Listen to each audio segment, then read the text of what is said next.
So video 6 on my cancer journey, and I wanted to lighten it up a little bit on this video. Obviously I've got to go through when I got home and everything else that happened. There is like learning my store. I mean, I can actually show you my stoma equipment, and I will be showing you my stoma as well, how you change it and things like that. But I wanted to like make more of a lighter note on this video, and really for people that obviously are watching my videos, and if you haven't got bladder cancer or you're just interested, but this is mainly for the people who've just been diagnosed, and they're like, obviously you'll be terrified when you get told you've got bladder cancer, especially if it's like a high grade like mine was, and you'll be unsure, like of all, you'll have a whirlwind of like different emotions that just cloud you. But what I will say is, I've mentioned it before, but when I first got diagnosed, I was obviously like, oh my god and stuff, and you think a lot of horrible things and that. But what I will say is, when if you're new and you've just got it, it's a really high rate of survival now. Like, I know obviously it can be outside your bladder, but even people that have got it in the outside the bladder and they do chemo, they can survive it. Obviously it increases with the amount, like where you've got it, if you know what I mean. Like if it's just in the muscle, then you've got a really high chance of having a normal life and surviving it. And it's a lot based on timing. Like I say, get yourself checked straight away, and you'll have a really high chance. I think it's like 80%, you know, like something like that. It's very high now. It never used to be, like years ago, like before they could give you cystectomies and stuff, and they were just giving you like BCG washes and mitomycin and stuff. Obviously it was a lot worse then. In a way, like when I first got diagnosed, and I knew what kind it was, and I knew that it was just slightly touching the muscle, and I spoke to my surgeon. I was like, right, I'm gonna keep my bladder, because I didn't want my bladder removed, obviously. I won't keep my bladder. I'll do all the chemo in me washes in me bladder and that. And I went through all that because obviously it's a massive operation, and it's hard. It's hard to like it's hard to choose what to do. And I just thought I just want to keep my bladder. And my wife was like, I think you should just get it out, because the option was there for a cystectomy right at the start. And she was like, I think you should just get it out. It's safer that way, and etc. And then if you get rid of it, it can't come back because you haven't got a bladder anymore.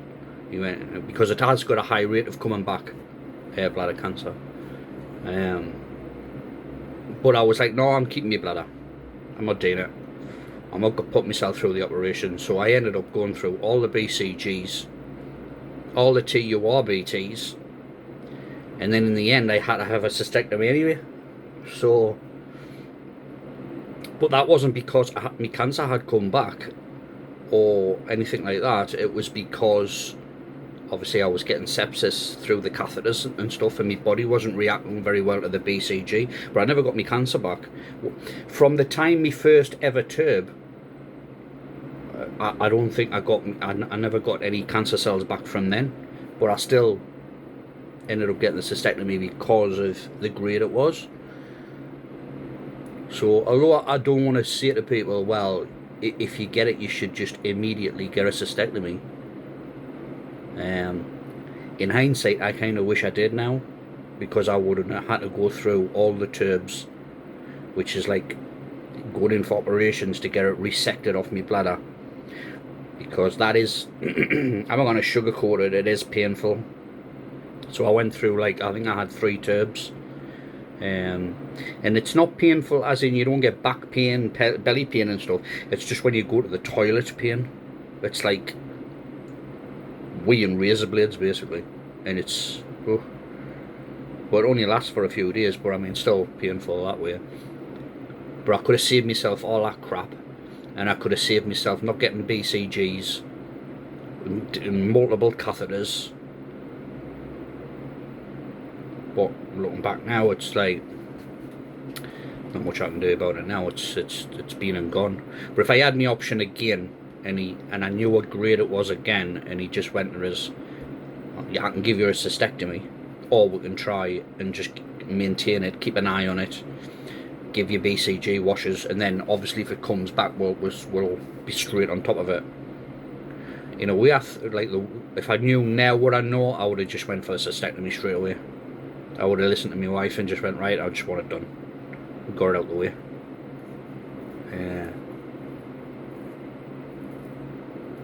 But like I say, other people that get this and are like terrified and stuff. I mean, even women. I'm not sure. I think it's got a higher rate of the bladder cancer itself has got a higher rate in men than it has women. But women also get it. And it's a little bit harder to diagnose on a woman because women get UTIs a lot more than men. So women can get it as well. It's not just men. But they said to me it was asked if I smoked, and I was like, well, I smoked when I was in my 20s, but I quit when I was in my 30s, and I never touched a cigarette again. I think I was like 31 or something when I quit. And I was 50 when I was diagnosed, 51, something like that. I'm like 55 now.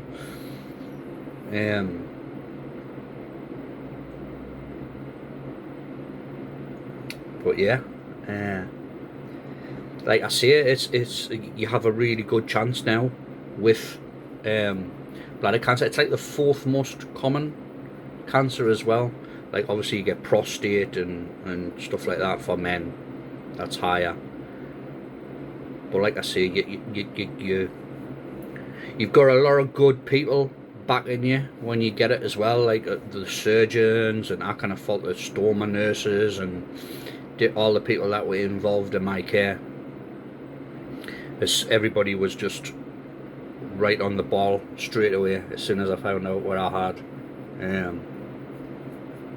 So it's just a little video, like just to make you aware, like if you are out there and you've got it, like it's not the end of the world. Like you will think it's the end of the world when it happens. You think your whole world's fucking crashing down, to be fair, and you go through like a roller coaster of different things. But it isn't the end of the world. Like it's very treatable now. A lot, like in this day and age now, it's very, very treatable. In fact, so good luck out there. And I'll see you in the next video, and I'll show you my stoma equipment and different things like that if anybody's interested in the actual stoma itself. So next time.